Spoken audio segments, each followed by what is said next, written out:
There was a specific kind of weekend in the mid-90s when you'd end up at a video store on a Friday night and stand in front of the new releases wall for maybe 20 minutes, just scanning.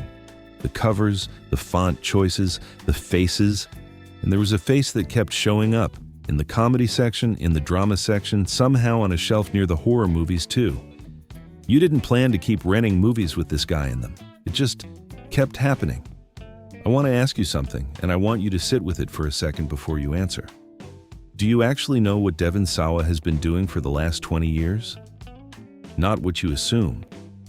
Not the vague mental note you made sometime around 2004 that he'd kind of disappeared. I mean, actually no. Because here's what I find interesting.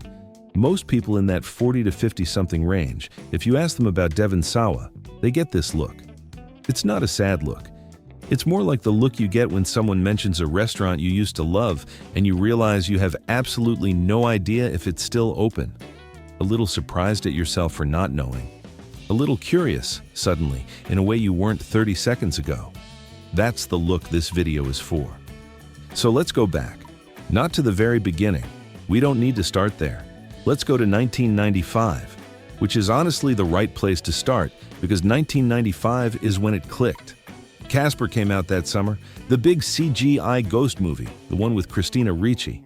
And look, I don't know how you remember Casper, but I remember it as a movie that was kind of sad in a way that surprised me at the time. The whole thing is about this kid who's dead and just wants a friend. That's not a light premise. And then at the end, the ghost becomes real for one night, steps out of the light, and he's just a teenage boy. Shy, sweet, nervous, reaching out for a dance. That was Devon Sawa. And I know that sounds like a small thing, but it wasn't. That moment landed on a lot of people in a specific way. He was in the movie for maybe 4 minutes as a real person, and somehow that was enough. There was something in the way he looked at Christina Ricci's character. Not cool, not smooth, just genuinely hopeful, that felt different from the way teenage boys usually got to be in movies. Then, Now and Then, later that same year. Then, Wild America. Then he was in SLC Punk, which was a completely different vibe. Grittier, angrier, more interesting in some ways. And then Idle Hands, which was a horror comedy where his hand gets possessed and tries to kill people, which is frankly a great premise and not enough people talk about it. Then Final Destination in 2000, where he plays Alex Browning, the kid who has a vision on the plane, gets everyone kicked off, and then watches the plane explode from the tarmac. That sequence, the vision, the panic, the explosion, is one of the better horror movie openings of that decade. It's just relentless. And he carries it. And somewhere in the middle of all of this, he showed up in Eminem's Stan video, playing Stan, the obsessive fan who drives his pregnant girlfriend into a lake because his idol never wrote back. It's a heavy role, played almost entirely through webcam footage and cassette tape recordings, and he is genuinely unsettling in it, which is not something you'd expect from the guy who danced with the ghost girl. So that's the window, roughly 1995 to 2000. 5 years where Devon Sawa was everywhere, across genres, somehow equally convincing as a sweet romantic lead and a guy whose hand is committing murder and a guy who is unraveling because a famous rapper won't write back to him. Here's the thing about that 5-year run, though. There's a moment in a lot of our lives when the thing that once felt like your big break starts to feel like a box. Maybe it's the job title that got you in the door or the version of yourself your friends still expect to see when you walk into a room. For Devon Sawa, that box had a name, 90s teen heartthrob, and it followed him into casting sessions, into meetings, into his own head long after the posters came down. He talks about it almost like a weight, grateful for what it gave him, clear about how hard it was to grow into anything else while everyone kept asking him to stay frozen at 19. Think about what that's actually like. You do work you're proud of, SLC Punk, Stan, Final Destination, and people file it next to the Tiger Beat cover. The industry looks at you and sees a demographic, not a range. The meetings you get aren't for the things you're capable of. They're for the thing you were. That is its own specific kind of frustrating. Okay, so 2001, 2002. The world has changed a bit. September 11th happened. The energy is different. The movies that are getting made are different, bigger, louder, more franchise-oriented in a way that's just starting to accelerate. The teen comedy cycle that carried a lot of late 90s careers is winding down. American Pie has already run its course. She's all that already happened. The whole ecosystem that Devon Sawa was part of is just shifting. And he makes a couple of movies that don't land. Slackers in 2002, Extreme Ops that same year. Neither one connects. The reviews are not kind. The box office numbers are not the kind of numbers that generate follow-up calls. Now, and this is worth saying clearly, this happens to a lot of people. It's almost standard industry physics. You have a hot streak, then something underperforms and the phone gets quieter. It's not a firing. Nobody calls and says you're done. It's more like the invitations stop arriving and you have to decide what that means. What makes Devon Sawa's story different from the generic version of that story is what he says about what happened inside that period. He's talked in interviews over the years about being burned out. Not burned out in a vague, PR-friendly way, but genuinely worn down by the particular kind of pressure that comes with being a certain type of famous when you're in your late teens and early 20s. The photo shoots. The being recognized everywhere. The sense that who you actually were was constantly competing with who the marketing said you were. There's a version of that story where you just push through it. A lot of people do.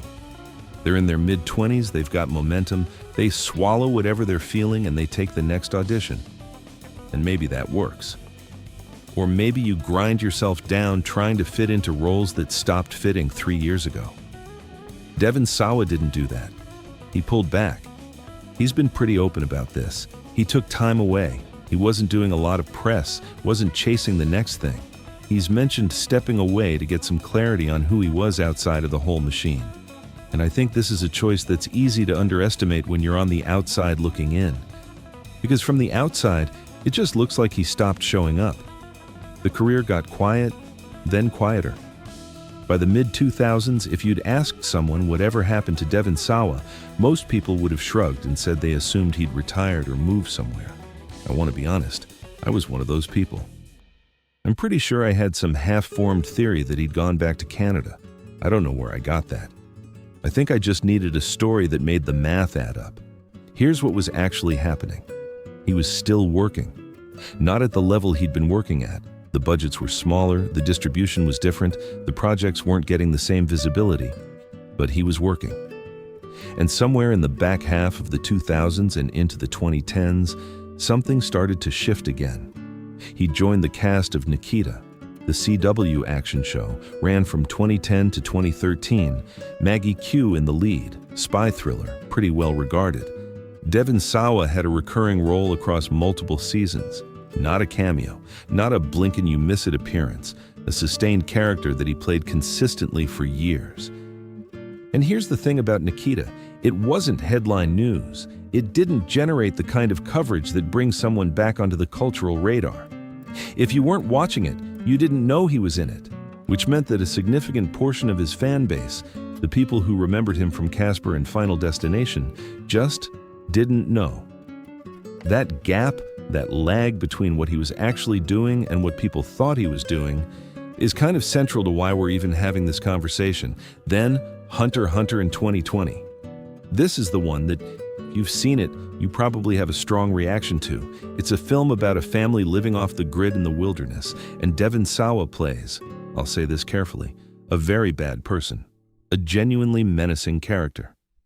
The kind of role that strips away anything charming or likable and just asks, can you be frightening? And the answer, it turns out, is yes. Comfortably, yes. Reviews were good, not mainstream coverage good, but the kind of reviews that circulate in genre communities among the people who pay close attention to that kind of film. And then, Chucky. The TV series, which launched in 2021 and takes the Child's Play mythology across an ongoing series. Devon Sawa has been in it in a sustained way, not as a single villain, not as a cameo, but as a recurring presence that is carried across multiple seasons and required him to play what is essentially a dual role in a very committed way. He's talked about Chucky as a kind of recalibration, getting him back into rooms he hadn't been in for a while. getting him in front of new audiences who didn't carry the teen heartthrob association at all, who just knew him as this guy from the horror show. Which brings me to something he said that stuck with me. He's mentioned in interviews, a few of them, so this isn't a one-off quote, that he always loved horror, that it wasn't a pivot or a concession, that Idle Hands and Final Destination weren't accidents, they were choices, and they pointed towards something genuine in what he actually wanted to do. The teen idol thing was real too, but it was never the whole picture. The horror stuff is where he was always comfortable. And I find that interesting because it reframes the whole story slightly.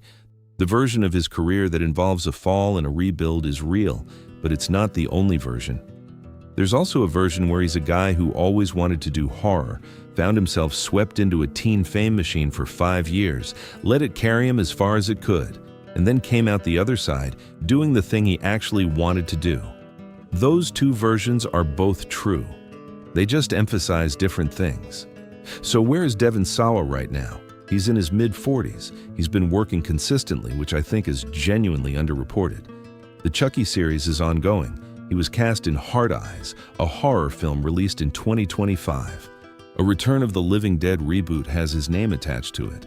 He's not doing one project a decade and calling it a comeback. He is steadily, reliably employed in the genre space, and the genre space is not a small space. Horror has been one of the more consistently performing categories in film for the last decade. Being a trusted face in that world is not nothing. In interviews, he comes across as, I keep coming back to the word grounded, not in the celebrity PR sense of, I'm so grounded, I love my family. More like, he's someone who did the calculus and ended up with answers he can actually live with. He talks about his kids. He talks about being back in horror and why it feels right. He talks about Final Destination like he's fond of it, not like it's a thing he's been asked about too many times. He doesn't seem to be pretending the 90s didn't happen. He also doesn't seem to be trying to make them happen again. In your 30s and 40s, making it starts to look different. It's less about proving you can be the biggest thing in the room, and more about asking whether the room even feels right anymore. When Devon talks about Chucky and these later horror projects, there's no trace of trying to claw back the exact kind of fame he had in 1999. What you hear instead is something softer and honestly more grown up. A guy who figured out that a steady, weird horror nerd career mixed with a real family life might be a better fit than chasing one more magazine cover. I think about that sometimes. The trade. What you give up versus what you actually get to keep.